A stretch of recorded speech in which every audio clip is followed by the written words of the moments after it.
அன்பு தமிழ் நெஞ்சங்களுக்கு வணக்கம்.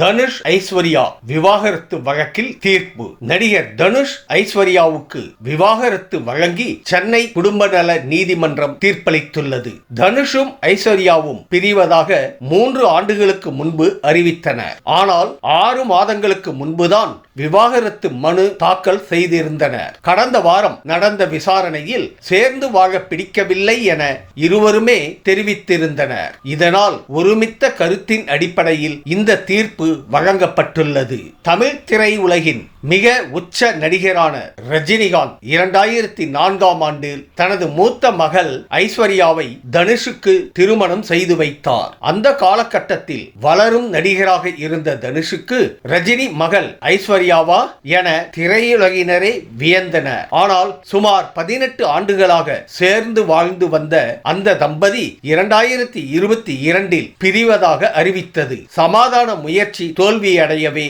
நீதிமன்றத்தில் மனு தாக்கல் செய்து விவாகரத்து பெற்றுள்ளனர்.